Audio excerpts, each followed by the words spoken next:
car. Okay, we're watching on board with Elio Castroneves now heading to turn number 1. He's going through the chicane right now, Mike, over the railroad tracks into the rough part, heading down to turn 1. Obviously, Tony Kanaan's going to be behind braking him. zone here, braking coming up. Zone, getting ready for the braking zone. Elio moves to the inside. Now to the outside.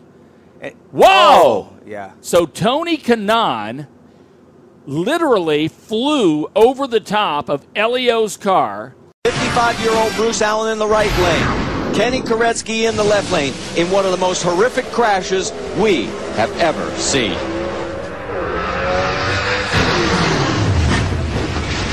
What happened here, Mike? Well, what happened was Bruce Allen in the right-hand lane got the car a little bit loose, and it moved over towards wall out of the groove. When he went to correct, it was basically with no downforce. It rotated the rear end of that race car around, trying to spin it out. But then when he hits the rubber in the middle of the racetrack, he tips it up on his side. Kenny Koretsky just basically T-bones him in just a horrific accident right there. He dominated last week, Marty. Didn't get the win, but it looks as though he's got a little redemption in mind here tonight. Oh, look out as he has a tire situation. Here comes Edwards right into it. They cross the line, and guess who wins the race? Stenhouse. Thanks to Carl Edwards. Gave him a unreal finish. Sadler comes across the line third, Wise fourth, Almirola fifth, and Reed Sorensen wins the $100 grand in the dash for cash.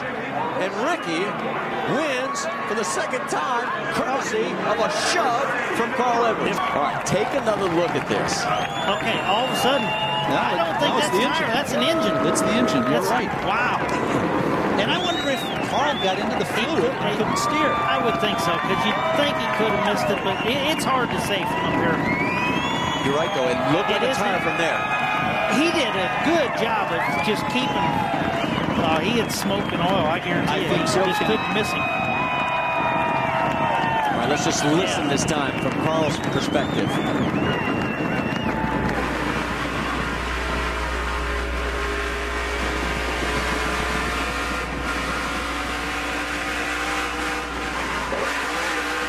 You could hear the rear tire spinning. And you couldn't see anything, and neither could Carl. No, and he couldn't steer. Late, hasn't he, celebrating the birth of his most recent child? Brake issue. Goldak just locks him up, and look at the speed he hit the fence with.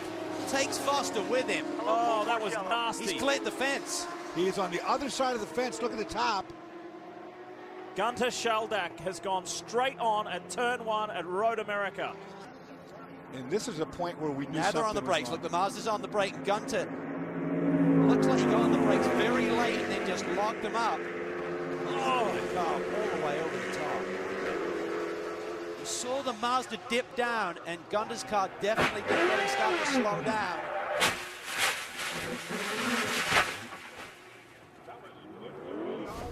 Scary moments indeed. There he is, Shaldak.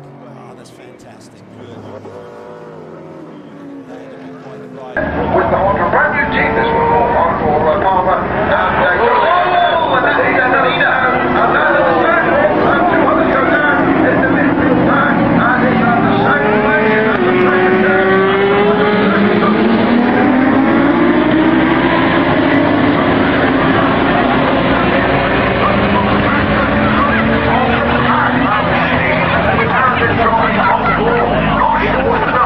Angelelli already in the cockpit, set to go. His return to the Rolex Sports Car Series. Oh, we have lost the Brumos car, the 59 at one of the Racers Group cars. It's the 67. Yeah, and that's right at the, oh boy, that's a mess. They're into the styrofoam barriers. Kevin Buckler, the team principal, on the left of your screen. That's right here in front of us. That's right at the turn into pit lane. So these guys hooked up together. Look, and someone spun on the pit lane here. That's Didier Taze, I think, is it? Oh, someone else goes. Crash. The 33 has gone. And another one. As well. There goes the Steve two. Earle and the two of Milka Duno. As you can see, Joey Hand goes as well. Oh, another one. Oh my gosh.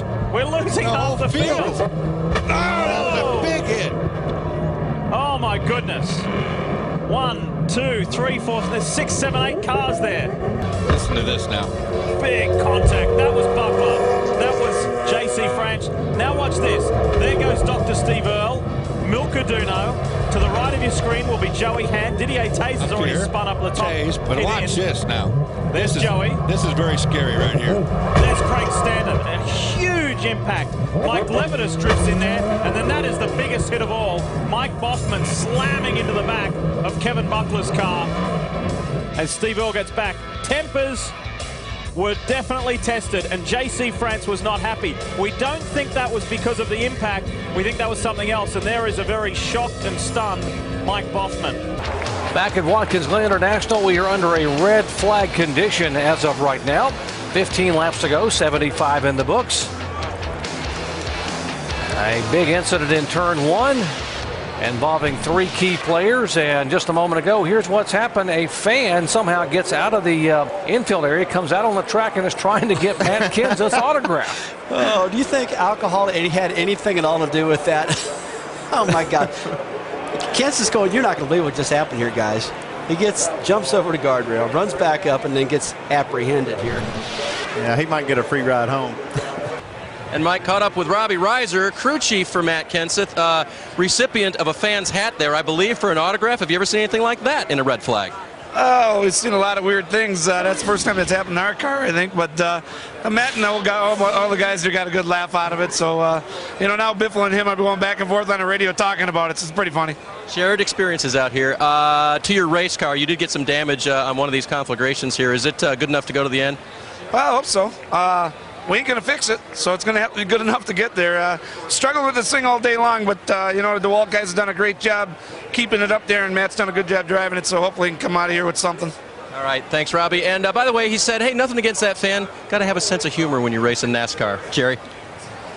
And, Dave, one of the reasons that NASCAR is so popular is that these drivers are accessible. That may have been a little bit too accessible on the racetrack. Let's listen into the radio.